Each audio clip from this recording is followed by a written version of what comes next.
सुप्रभात बच्चों। हिंदी सुलभ भारती कक्षा 7वीं में आप लोगों का हार्दिक स्वागत है। बच्चों, आज हम सुनो, समझो और गाओ फूल और कांटे ये कविता देखने वाले हैं। इनके कवि हैं अयोध्या सिंह उपाध्याय उर्फ हरि औंध, जिनका जन्म 1865 में आजमगढ़ उत्तर प्रदेश में हुआ था और मृत्यु 1947 में हुई थी।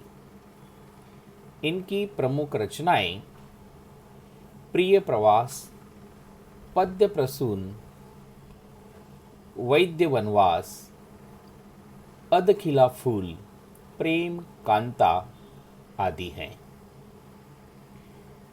उनका परिचय अयोध्या सिंह उपाध्याय जी का खड़ी बोली हिंदी के प्रारंभिक कवियों में मूर्धन्य स्थान है, यानी बहुत बड़ा स्थान है। वे हिंदी के आधार स्तंभ भी कहलाते हैं। प्रस्तुत कविता में कवि ने यह स्पष्ट किया है कि मनुष्य विशिष्ट कुल में जन्म लेने से नहीं, बल्कि अपने कर्मों से ही बड़ा बनता है। आप लोगों ने बहुत सारी कथाएं सुनी होंगी।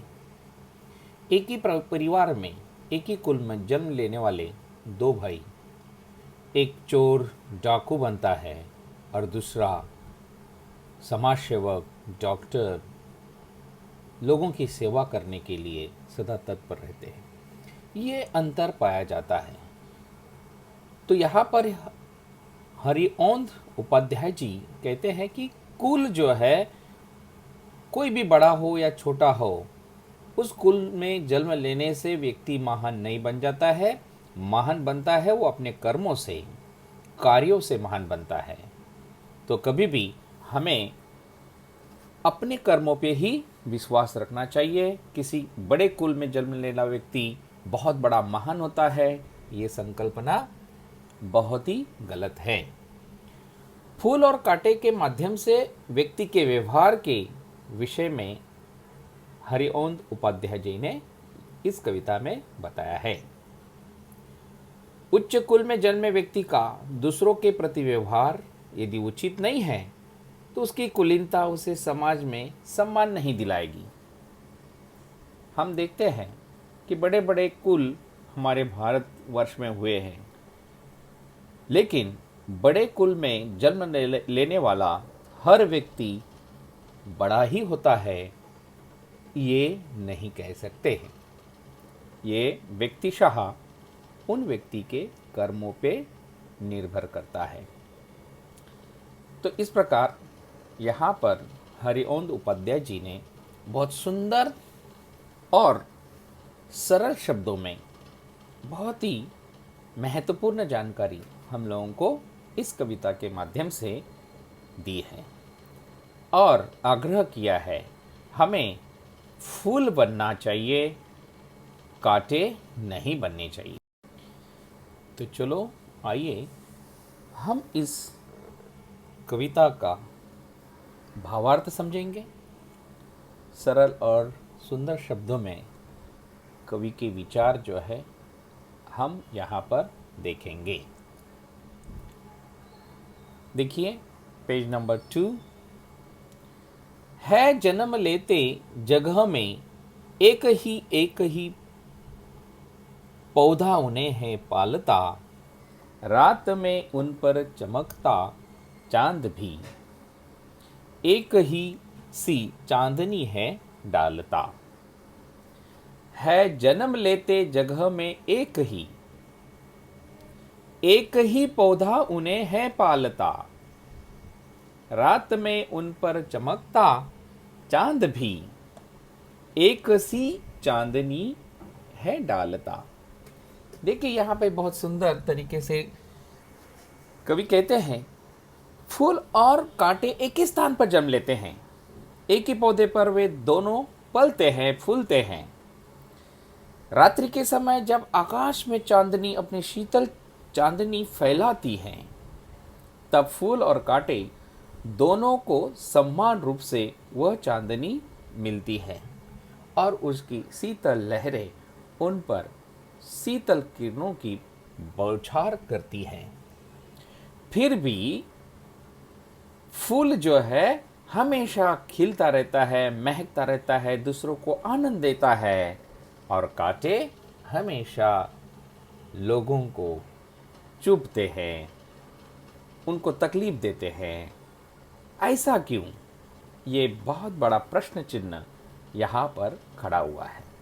हालांकि दोनों का स्थान एक है, एक ही पौधे पर दोनों भी लगे हुए हैं, लेकिन फूल जो है लोगों को हमेशा खुशी देता है, दूसरों को खुशी देने में उसको बहुत मज़ा आता है, हमेशा न्योछावर होने के लिए तत्पर रहता है।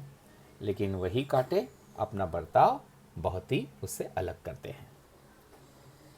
मेह उन पर है बरसता एक सा, एक सी उन पर हवाएं हैं, वहीं पर सदा ही यह दिखाता है हमें, ढंग उनके एक से होते नहीं। देखो, जब बादल पृथ्वी पर जल बरसाते हैं तो दोनों पर समान रूप से बरसाते हैं। मेह मतलब बादल, मेह का मतलब है बादल। दोनों पर समान रूप से बादल जल बरसाते हैं। जब प्यारी हवा बहती है तब भी दोनों के ऊपर समान रूप से बहती है, उसमें कोई अंतर नहीं करती। परंतु एक जैसी परिस्थितियों में पलकर भी फूल और कांटों का स्वभाव एक जैसा न होकर एकदम भिन्न होता है। तो ऐसा भिन्न क्यों होता है? हालांकि एक ही पौधे पर दोनों भी हैं, एक सा जल वो दोनों को सिंचित करता है, हवा दोनों को बराबर मिलती है और रोशनी भी दोनों को बराबर से मिलती है। फिर भी इन दोनों के व्यवहार में कितना बड़ा अंतर है, कितनी बड़ी दुविधा जो है हमारे सामने खड़ी है कि कांटा भी उसी डाल पे लगा हुआ है, उसी डाल पे फूल लगा है, लेकिन फूल जो है उसका व्यवहार अलग है और कांटे का व्यवहार उससे बिल्कुल अलग है। तो इस प्रकार जो है यहाँ पर दूसरे अंतरा में कवि ने बहुत ही सुंदर अंतर स्पष्ट किया है। आइए तीसरा अंतरा देखते हैं। छेद कर कांटा किसी भी उंगलियां, छेद कर कांटा किसी भी उंगलियां, फाड़ देता है किसी का वरन वसन, फाड़ देता है किसी का वर वसन। वसन का मतलब होता है कपड़ा, वस्त्र। वसन का मतलब होता है कपड़ा या वस्त्र। फाड़ देता है किसी की उंगलियां जो है उसको छेड़ देता है, यानी किसी की उंगलियां जो है उनको घायल कर देता है। किसी के सुंदर से वस्त्र फाड़ देता है। जब फूलों पर आकर्षित होकर सुंदर तितलियां प्यार से फूलों के पास आती है तो कांटा उनके पंखों को काट देता है और भौरे के शरीर को छेद दे देता है। तो इस प्रकार एक फूल जो है उनको अपनी ओर आकर्षित करता है और दूसरा जो है उसको तकलीफ देने की काम करता है, उसको घायल कर देता है, उसके पर काट देता है। तो एक ही पौधों पर दोनों भी बसे हुए हैं, एक तितलियों को आकर्षित करता है और दूसरा जो है उसके पंख जो है काटने का काम करता है ना बड़ी विषमता इन दोनों के व्यवहार में। तो इस प्रकार जो है यहाँ पर कवि ने फूल और कांटे के माध्यम से हमारे सम्मुख दो व्यक्तियों का चरित्र जो है वर्णन किया है, जो एक ही कुल में रहते हैं, फिर भी उनके व्यवहार में बहुत बड़ी अंतर दिखाई देता है। अगला अंतर देखिए, फूल लेकर तितलियों को गोद में, फूल लेकर तितलियों को गोद में, भौर को अपना अनूठा रस पिला। भौर, भौर का मतलब है भौरा। निज सुगंध ओ निराले रंग से, ओ मतलब और, है सदा देता कली जी की खिला। यानी यहाँ पर कवि कहते हैं फूल तितलियों को प्यार से अपनी गोद में जगह देता है, भौरों को अपना रस पिलाता है, अपनी मदमाती सुगंध और रंगों की निराली छटा से सभी के मन को प्रसन्न कर देता है। तो ये काम जो है फूल करता है, लेकिन कांटा जो है वो इस प्रकार का कोई कार्य नहीं करता। उनको वेदनाएं देने का कार्य करता है, उनको तकलीफ देने का कार्य करता है। उसी भौरे जो है उसके पंख काट देता है, उंगलियां जो है उसको छेद देता है। तो इस प्रकार जो है भौरा के पंख काटना, उंगलियों को छेद देना, इस प्रकार के कार्य जो है कांटे करते हैं। इसीलिए है खटकता सबकी आंख में, है खटकता एक सबकी आंख में, दूसरा है सोहता सूर शीस पर। किस तरह कुल की बढ़ाई काम दे, किस तरह कुल की बढ़ाई काम दे, जो किसी में हो बड़प्पन की कसर। अपने व्यवहार के कारण कांटा सबकी आंख में खटकता है, सबको जो है वो तकलीफ देता है, इसीलिए उसका व्यवहार किसी को पसंद नहीं है, सब उसका तिरस्कार करते हैं। जबकि फूलों को देवताओं के शीश पर चढ़ाया जाता है।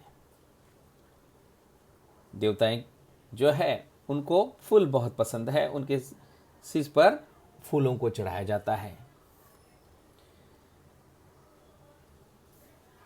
यदि हमारे काम अच्छे न हो तो हमारा उच्च कुल में जन्म लेना हमारे किसी काम नहीं आता। यदि कार्य आपने अच्छे नहीं किए हैं तो उच्च कुल में जन्म लेकर भी कुछ फायदा नहीं हो सकता। तो इस प्रकार यहाँ पर फूल और कांटे के माध्यम से कवि ने दोनों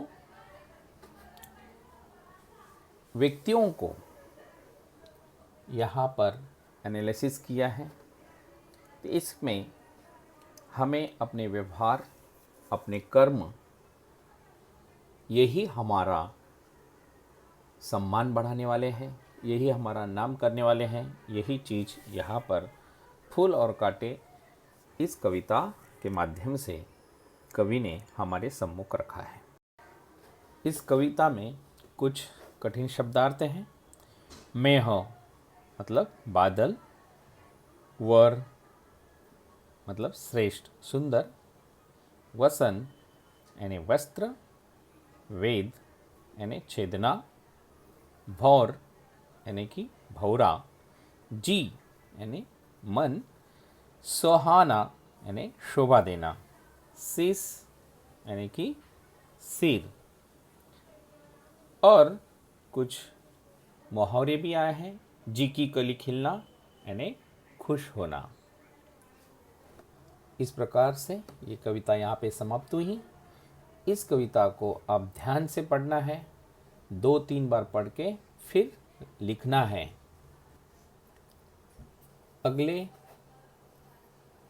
ताशिका में हम उसके प्रश्नोत्तर देखेंगे और गृहपाठ अगली ताशिका में मैं दूंगा।